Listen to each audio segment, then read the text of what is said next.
Municipal office దగ్గర ఏదైతే ధర్నా కార్యక్రమం చేస్తున్నామో మల్కాజ్గిరి శాసనసభ్యులైన మరి రాజశేఖర రెడ్డి గారి ఆధ్వర్యంలో కేటీఆర్ గారి ఆదేశాల మేరకు మేము ఇంకా ధర్నా కార్యక్రమం చేపట్టాము.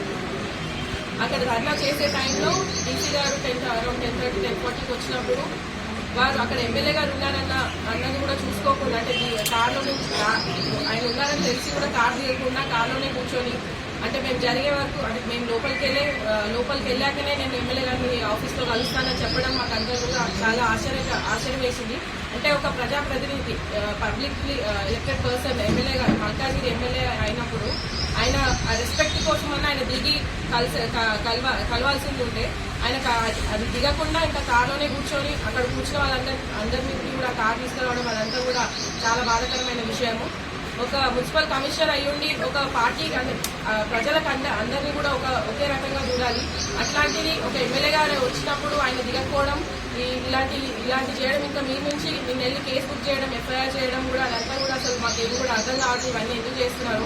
అక్కడ ఇష్యూ అనేది ఏం జరగలేదు. అసలు జరగని దాని మీద వెళ్ళి కేసు పెట్టడం, అందులో ఇంకా ఇందాక రామ్ యాదవ్ గారు చెప్పినట్టు 506 సెక్షన్ ఏదైతే ఉందో అది అసలు అంటే కోర్టు ద్వారా వచ్చి అవన్నీ అయ్యాక పెట్టాలి. అట్లాంటివి సెక్షన్స్ అన్ని ఆయనే రాయించి ఇచ్చేసి మళ్ళీ రిజిస్టర్ కూడా వెంటనే అవ్వడము, ఇవన్నీ కూడా అంటే ఏదో కావాలని చేయడం, కక్షపూర్వకంగా చేయడం అని మాకు అందరూ కూడా అర్థమైంది. మీకు అందరూ కూడా తెలిసి, మీరందరూ కూడా అక్కడే ఉన్నారు, మీ అందరూ కూడా తెలుసు నేను ఏమైందో అక్కడ. సో ఇవన్నీ కూడా చూస్తుంటే అసలు ఏదో కావాలని చేస్తున్నట్టు అనిపిస్తుంది మాకు. డీసీ గారు ఇవన్నీ కూడా అంటే మానేసి ప్రజలకు అందరినీ ఒకేలాగా చూడాలని మేము కోరుకున్నాం. అంటే మేము ప్రపోజిషన్లో ఉన్నామని మా మీద ఏదో కక్ష సాధించాలని ఇవన్నీ చేయడం కరెక్ట్ కాదు. ఈ రోజు ఇక్కడ అందరికీ వచ్చిన మన టీఆర్ఎస్ పార్టీ లీడర్స్ అందరూ, ఉద్యమకారులు అందరూ కూడా వచ్చినారు. వారందరూ కూడా ధన్యవాదాలు తెలియజేస్తున్నారు. వారు యాక్చువల్లీ మున్సిపల్ అడ్మినిస్ట్రేషన్ కి సంబంధించిన వ్యక్తి కాదు, డీసీగా వచ్చారు ఇక్కడికి. ఆయనకి అంటే రూల్స్ అంటే అవన్నీ తెలియదేమో. నిన్న వచ్చి ఏం చెప్తున్నారు, ప్రోటోకాల్ లేదు నాకు ఇక్కడ తీసుకోవద్దు అని అంటున్నారు. అసలు రిప్రజెంటేషన్ పబ్లిక్ ఇచ్చినా ఎవరిచ్చినా ఎక్కడిచ్చినా తీసుకోవాలి ఆయన. అంటే మేమేమి అక్కడే నిర్ణయం తీసుకోవాలని మేము అడగట్లేదు, జస్ట్ రిప్రజెంటేషన్ ఇస్తాం. అది తీసుకోవడానికి ఆయనకి ప్రాబ్లం ఏముందో మాకు అర్థం కాలేదు. అసలు ఆయన వచ్చి అదే చెప్తున్నారు, నాకు ప్రోటోకాల్ ఇష్యూ వస్తుంది, నేను ఇక్కడ తీసుకోవద్దు, మీరు ఇస్తే తీసుకుంటా అని చెప్పారు. అంటే మేము కార్పొరేటర్స్ మేము ఇస్తే తీసుకుంటా అంటున్నారు, ఎమ్మెల్యే ఇస్తే తీసుకోరని చెప్పారు. అది ఎక్కడ కరెక్టో మాకు అసలు మాకు అందరు కూడా ఒక క్వశ్చన్ మార్క్ ఉంది. అసలు అది ఎందుకన్నారు మాకు తెలియదు. మరి ఇవన్నీ చూస్తుంటే ఇవన్నీ ఏదో కక్షపూర్వకంగా ఏదో కావాలని ఉద్దేశించి చేస్తున్నట్టు అనిపిస్తుంది. ఇవన్నీ మానుకోవాలని కోరుకుంటున్నాను. ఎలాంటి వర్డ్ యూజ్ చేయలేదు, ఆయనకి ఎలాంటి ధమ్కీలు ఇవ్వలేదు. ఆడవాళ్ళని పెట్టుకొని అట్లా మాట్లాడటం అనేది ఆయన ఎప్పుడు అట్లా కాదు. మీ అందరికీ తెలుసు ఎమ్మెల్యే గారి గురించి, ఆయన ఎంత నీట్ గా సింపుల్ గా ఉండే మనిషి అనేది. కాకపోతే ఒకటి ఏంటంటే డీసీ గారు చేసింది చాలా పెద్ద తప్పు. 2 కార్పొరేట్స్ కాకుండా మొత్తం 4 కార్పొరేటర్స్ అక్కడ ఉండగా, ఎమ్మెల్యే గారు ఉండగా 40 to 30 minutes ఆయన వెహికల్లోనే ఉన్నారు. కంటిన్యూగా ఫోన్ లో మాట్లాడుతూనే ఉన్నారు. కనీసం దిగి వచ్చి ఒక 2 నిమిషాలు తీసేసుకుంటే అక్కడ అయిపోయేది.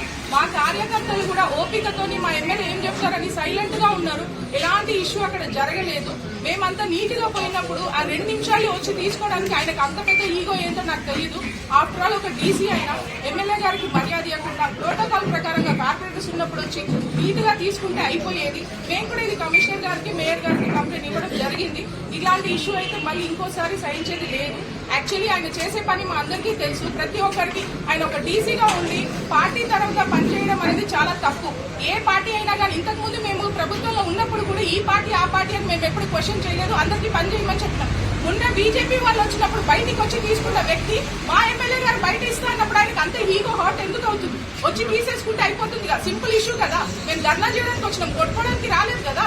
అలాంటప్పుడు డీసీ గారి మీద యాక్షన్ తీసుకోవాలని మేము ప్రతి ఒక్కరు రిక్వెస్ట్ చేస్తున్నాం. ఇది చాలా పెద్ద ఇష్యూ అవుతుంది. ఆయన సెక్షన్స్ వేస్తున్నారు, మా ఇళ్లలో కూడా లాయర్స్ ఉన్నారు. కాబట్టి సెక్షన్ ప్రకారంగా పోతే మేము కూడా సెక్షన్ ప్రకారంగా పోతాం. మేము డీసీని ఇక్కడి నుంచి ట్రాన్స్ఫర్ చేయమని రిక్వెస్ట్ పెడుతున్నాం. మీ అందరి తరఫున మేము అందరూ రిక్వెస్ట్ చేస్తున్నాం. Thank you.